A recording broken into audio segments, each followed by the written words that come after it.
Hello students, our today's topic is relative velocity. Without wasting much time, let's start with it.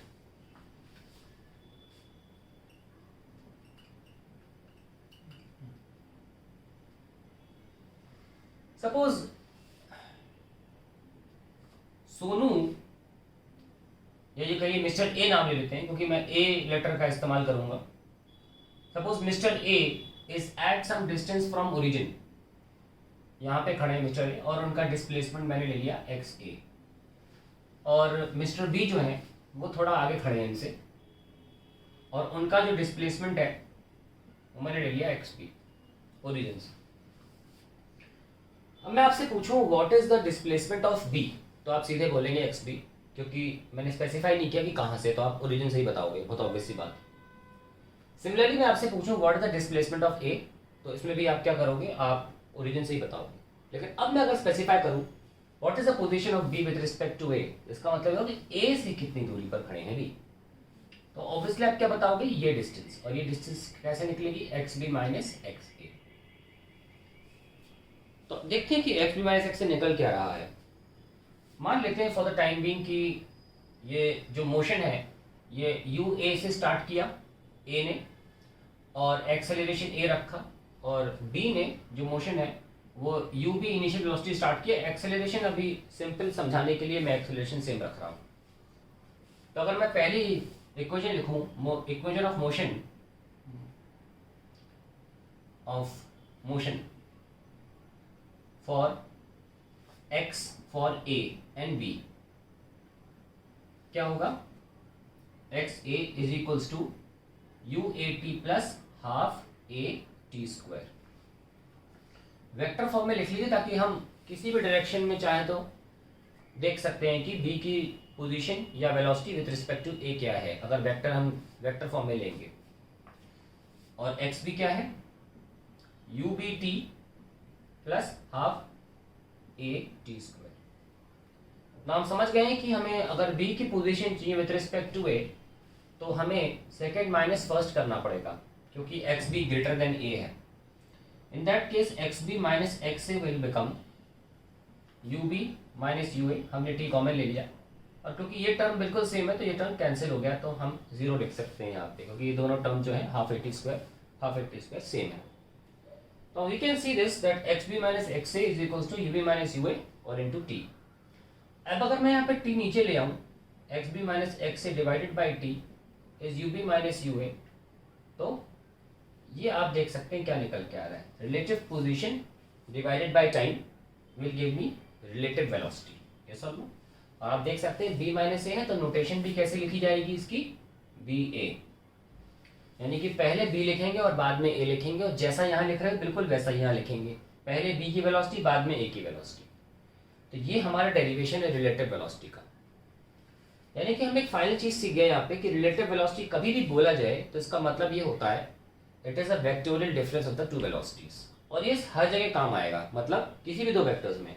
Relative acceleration की बात करें तो भी आप ये कह सकते हैं, रिलेटिव एक्सेलरेशन में भी हम कह सकते हैं कि ए बी ए हो जाएगा ए बी माइनस ए ए. देख सकते हैं कल को एक्सेलरेशन भी होगा तो उनका भी डिफरेंस हमें रिलेटिव एक्सेलरेशन दे देगा. यानी कि ऐसे भी क्वेश्चंस हो सकते हैं जहां पर एक्सेलरेशन भी डिफरेंट हो. तो इसलिए मैंने आसान करने के लिए यहाँ पे आपके सामने जो इक्वेशन ली वो सेम एक्सेलरेशन को लेकर ली, लेकिन भविष्य में कोई ऐसे क्वेश्चन भी आ सकते हैं जहाँ एक्सेलरेशन डिफरेंट हो. हम लेंगे डेफिनेटली ऐसे क्वेश्चन को जहाँ पे हमें वहाँ पे भी डिफरेंस ही करना है. Simply vectorial difference will be my answer. अब इसको हम आगे बढ़ाते हैं, लेट अस सी.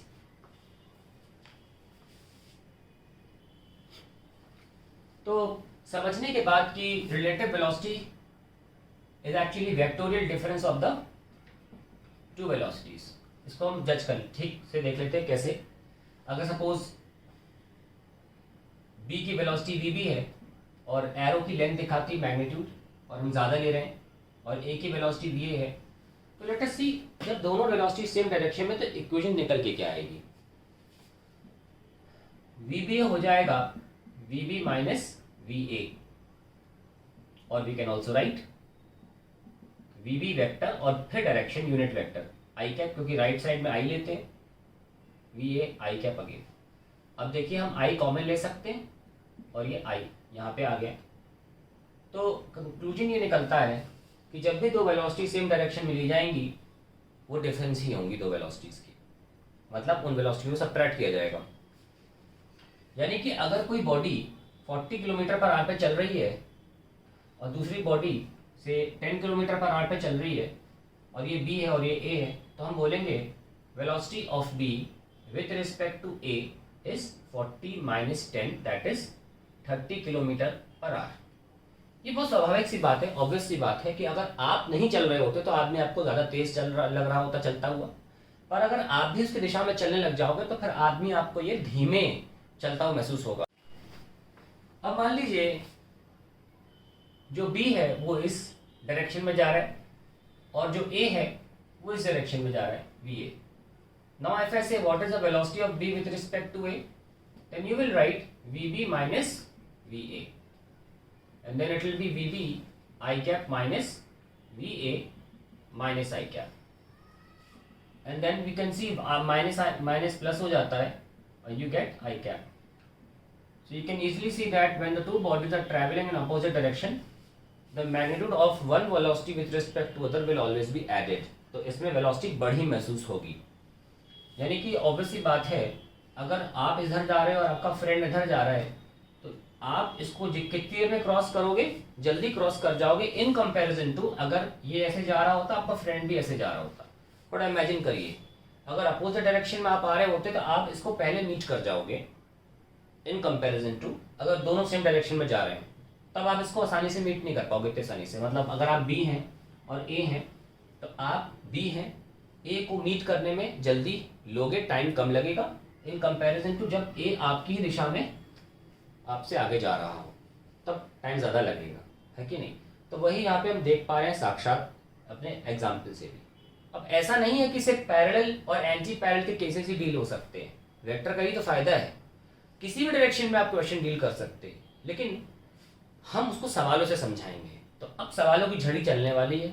जितने पॉसिबल क्वेश्चंस आज तक वैरायटी के questions JEE mains NEET advance में आए हैं, हम सारे करेंगे, चाहे वो 30 हो जाए 40 हो जाए, हम एक भी क्वेश्चन नहीं छोड़ेंगे। हाँ, एक ही जैसा 5-6 नहीं करेंगे हम, लेकिन हर बार एक क्वेश्चन थोड़ा अलग होगा दूसरे से।